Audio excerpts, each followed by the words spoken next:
Hello and welcome to this course on data mining and machine learning for business.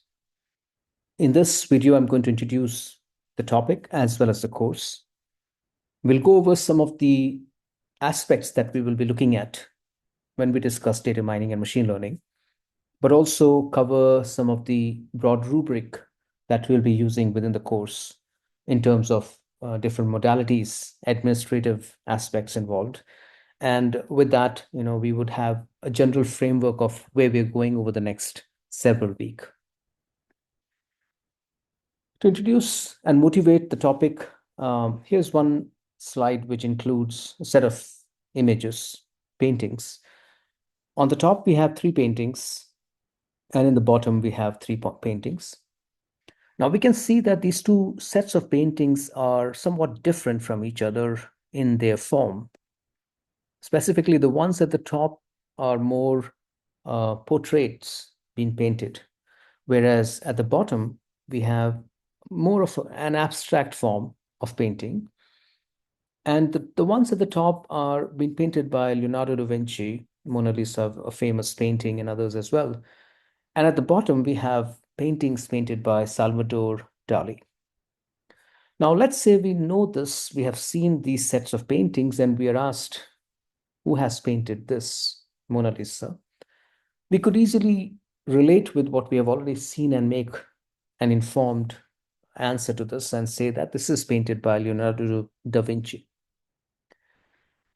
However, if we get to the next slide and we see a painting which has been displayed now, and this is not part of what we have already seen, and we are expected to determine who this painter is, it can be a little more difficult, right? We have never seen this painting before as part of our original set. However, we can take a look at this painting and make some informed guesses in terms of its form, how it looks, how closely it looks to the top row or the bottom row. And by looking at this, we can see it more closely relates to the bottom row, and therefore we could make an informed guess that this is painted by Salvador Dali. So this is an example of learning from data and generalizing it to unseen cases, something which we have not seen before. Taking another example where we have a set of fruits here, apples on the left and oranges on the right. And now after having taken a look at this, we are expected to determine what this is. Now here we can see that this exact type of apple was not there in the original set. However, we could clearly make some connections between this image and what we just saw in the previous image and make the answer to be an apple, right? So it's relatively easy for us to make that connection given that we have seen something like this and we call that an apple in the previous slide. So this is also an example of generalization, however, a different kind of an image which very closely connects with what we have already seen. Another way of thinking of certain problems is we have apples here, all kinds of apples. We have red, green, and other colors. And here we are expected to determine how many categories are there, how many different types of apples can we distinguish here. So that's a different kind of problem, which we often encounter in businesses, and we have to make some decisions on that. So that's another way we could motivate and think about certain types of problems. Or finding the odd one out. So on the left-hand side, again, apples with several green apples, and we have a red apple in the middle. We can easily distinguish that as the odd one out. On the right-hand side, we have a set of images where it can be a little more difficult to determine which one is the odd one out. We have to consider some reasoning behind how we will determine which one is the odd one out. We could either think of this as having black at the exterior and the whites in the interior. So these three have similar characteristics, whereas this one doesn't have that. So we could say that this last one is the odd one out. Or some other way in which somebody might distinguish which one is an odd one out based on their own perspective, right? So that's something, for example, here on the extreme left one, we could say that this does not cover the entire image, which we have, entire sort of the shape that we have. It's only partly shaped and partly shaded, whereas others are all at the end completely been covered. So that could be another way of thinking of it. So here we are using some perspective and determining which one is the odd one out. Again, something which we will often encounter a problem in business context. Or we have to predict set of series and we have to determine what is the next number, right? So in this one, we have a set of numbers. Uh, this is a Fibonacci series. So every number is the sum of the previous number. So for example, 1 followed by 1, and there's nothing before this first one. So it's 1 plus 0, 1.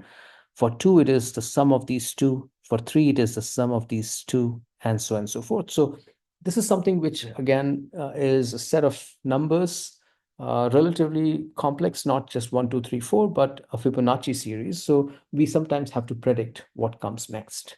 Right? This is something which we have to do in many situations, sometimes in forecasting, in businesses. So that's another set of problems that we encounter in businesses that we need to address using data mining and machine learning. Or sometimes we have a large amount of complexity that we're dealing with. For instance, we have different variables that we have collected, and there are different numbers for each of them. So there is different vectors, x1, x2, x3, x4, x5. Each of them have 4 numbers in them. So in total, we have 4 times 5, 20 numbers. So if I have to really store them in a computer, we'll need 20 different variables, different ways in which we have to keep 20 different variables for these numbers. But can we reduce this complexity and have lesser number of variables to capture all the data that we have here? So here we could think of, for instance, the second row, it's the second column here, all of them are 7. So we don't necessarily need to have a separate variable here. We could have this general understanding that the second column is always exactly the same. Or we could look at the first and third one and make a clear connection that the first and third are always the same numbers, right? So we have now made those two connections. So we really don't need the second row to be stored between 1 and 3. If we store one of them, we already know what the last one will be. And then if we look at the first and the fourth one, we can see that the fourth one is a multiple of the first one. So 2 and 4, 3 and 6, 1 and 2, 4 and 8, 0 and 0. So again, if I were to store the first row, I don't need to store the fourth row. So we have brought it down from 20 different variables that are needed to very few numbers, right? So this is an example that, again, might be required oftentimes to deal with in data mining and machine learning. We have to learn oftentimes different things. We have to learn to write. We have to learn to code. We have to learn to drive. And the question is, how do we learn? And there we have, rewards, we have punishments, penalties, and by going through them in a sequential manner, we end up learning what we are supposed to learn.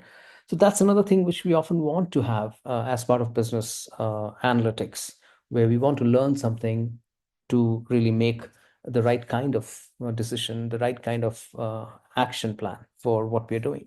So that's another example of the types of problems we could encounter in business. So if we were to consider all these different types of situations, essentially we will be requiring different tools and techniques depending on the situation, right? So if we have to recognize that the image shown was an apple, that would be a specific type of tool and technique. It's essentially classification. If we have to discriminate between paintings of two painters or something similar to this in a business context, again, that would be something which we will be dealing with a technique called classification. Finding out different types of apples, here we have to cluster them into different types, green, red, etc. So that's another type of tool and technique which we will have to sometimes encounter in business as well. Identifying the next number in the series, where we might have forecasting kind of situations. And here we will be using regression type of models. Different type of regressions exist. Determining the redundant dimension, where we are reducing the complexity of a given data set. And that's something which we can do with dimensionality reduction. We could be finding out the odd one, and there we will require a different technique, anomaly detection. And learning to read, write, drive, program, again, this is a different context in which we would be requiring something like reinforcement learning. So there are different tools and techniques that exist in data mining and machine learning, and we employ them depending on the specific problem that needs to be addressed. Now, moving on to some definitions, we need to understand that there are different terms that are floating around. There's artificial intelligence, machine learning, data mining, deep learning. So artificial intelligence is basically making a machine, a computer, perform the same tasks which you have just done. That means it's actually getting some intelligence and being able to do it instead of you doing it. If you make a computer learn to do these tasks using existing data, then this is called machine learning. Right? Because we have to provide the data and then the machine learns it and then takes some decisions. Then mining for patterns in data, understanding it better and making predictions using that, something what we call data mining. And sometimes we are solving a machine learning task using a deep layered network of artificial models. It could be, for example, basically mimicking the idea of biological neurons, artificial neural networks, and those are called deep learning. So there's several layers of them, which then result in the output. So there are these definitions, these are general definitions and something which we need to just be aware of. Now, we need to know that there are so many different applications in business, right? There are several successful implementations of AI, machine learning, data mining in business. For instance, Airbnb, it uses AI to optimize its pricing of the web servers and utilizes AI to manage capacity for their cloud, to build custom cost and usage data tools. So that way it helps in optimizing storage, in computing capacity needs, etc. Dropbox also does something similar using AI to optimize cloud costs and operational expenditures. And it reduces its dependency on AWS and saves several amount of money by doing so. So optimizing cloud capacity and operational expenditures could be one example of the type of context. GE, for instance, they use AI to predict if there is a maintenance need. You know, they look at the data from aircraft engines to identify any problems, but that needs to be maintained and then ensures that there's safety of aircraft because they make aircraft engines. Unilever, they leverage GPT API to create AI tools. And these tools can minimize food waste and auto-generate product listings. So this is something which actually helps also on filtering emails sent to customer service, sorting spam from legitimate messages, etc. So there is that sort of a context within Unilever and many others. Uber uses AI that can help identify problems before they start, while also reducing instances of crashing, hacking, and human error. Nordstrom, a retailer, they use AI in its analytical platform so that they can gain deeper insights into the customer's activities and then provide predictions for delivering more personalized experiences. Delta uses AI IT operations management tool set to analyze operational data points and using it to create hypothetical outcomes that can help the employees make some critical decisions before, during, and after large-scale disruptions that could happen.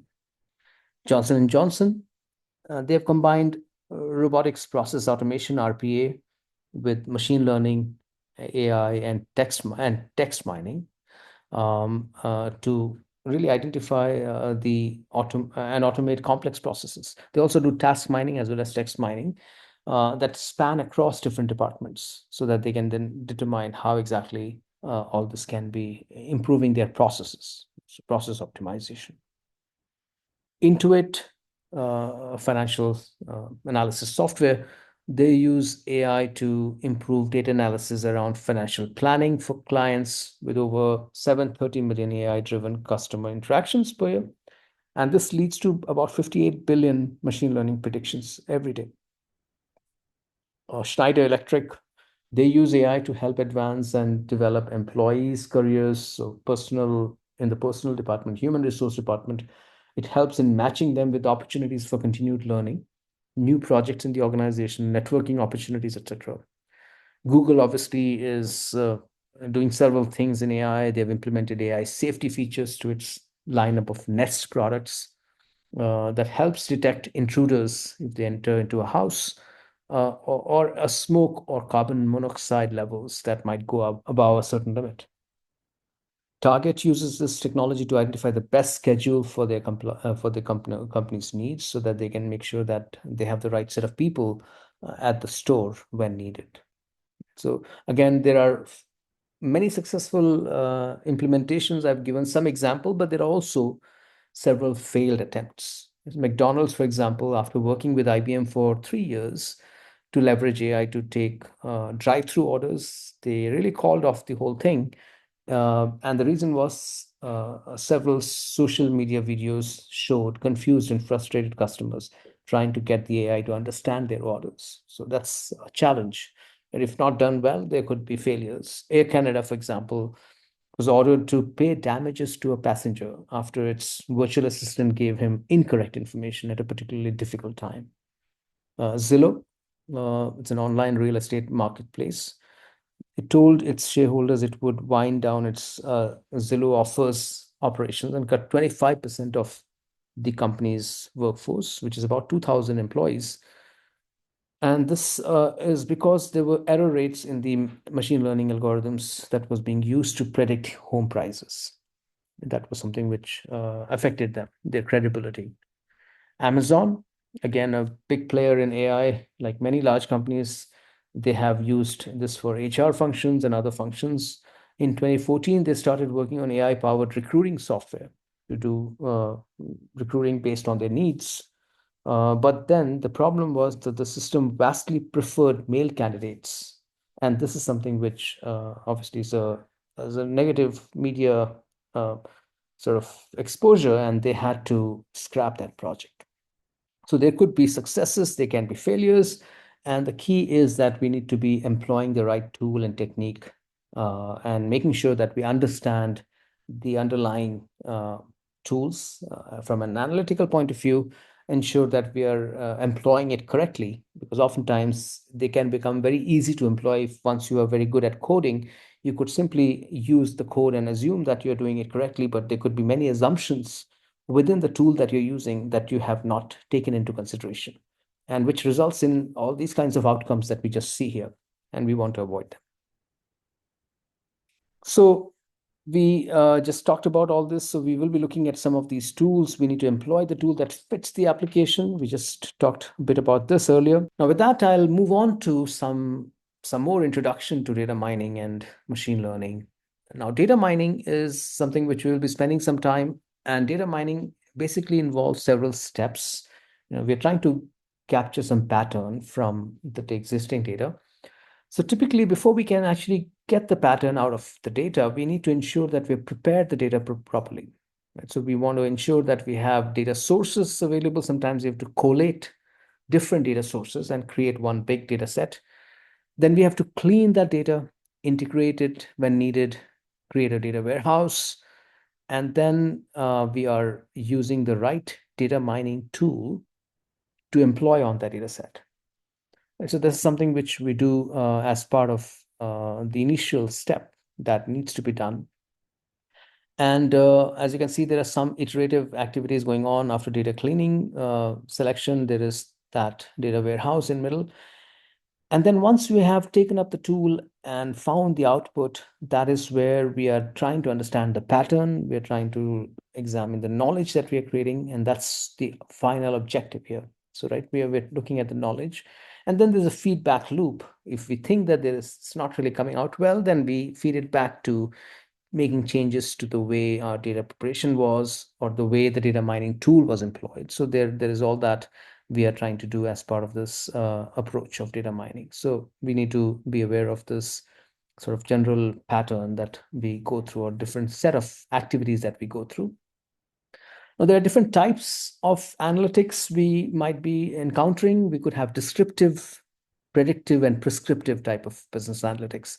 Now, descriptive are the ones which involves digging deep into the data and then hunting down and extracting what has already been the previously unidentified trends, groupings, or other patterns, right? So we're just looking at an existing data and looking at what are these unidentified trends, what are some of these clusters and groupings, what are some other patterns that we might want to find. So it's within the data, what is there.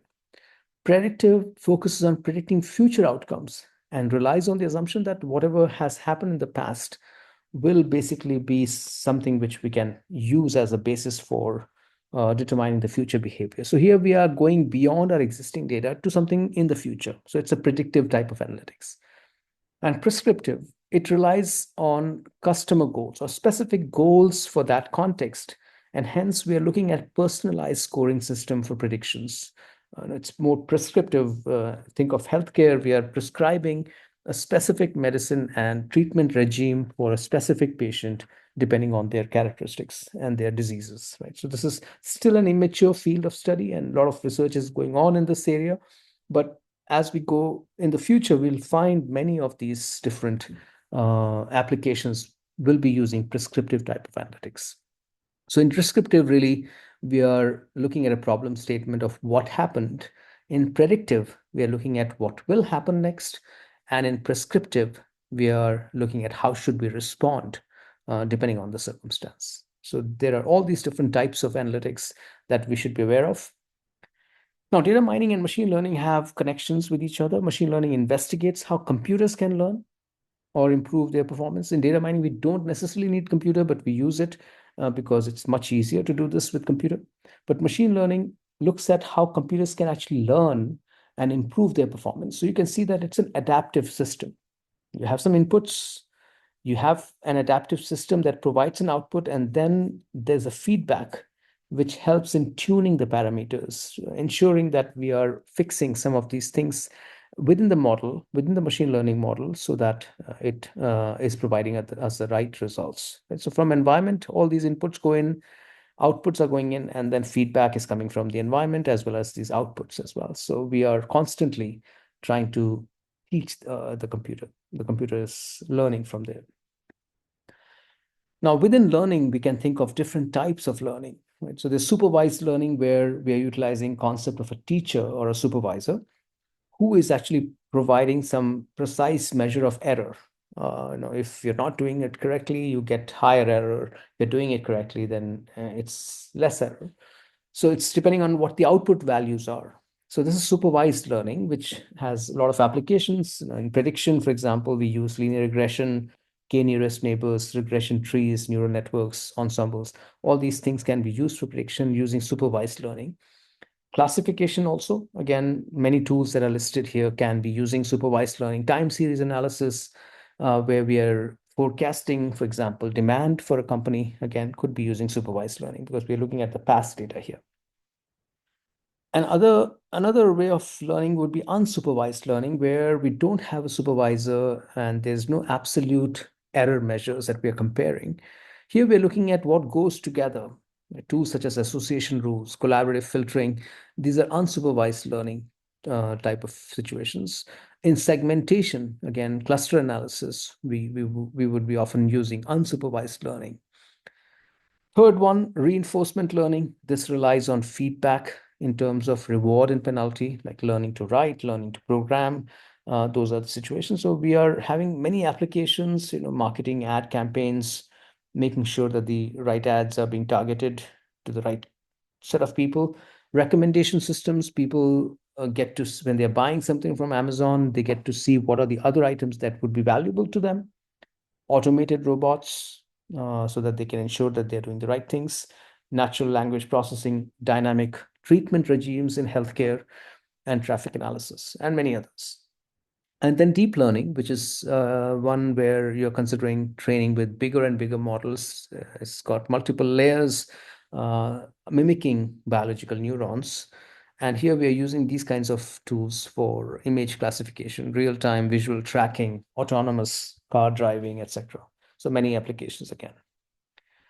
So with that, I conclude this first lecture, which is on introduction to the course and providing you some motivation towards this topic. and look forward to continuing our engagement and discussion around other topics in the future. Thank you.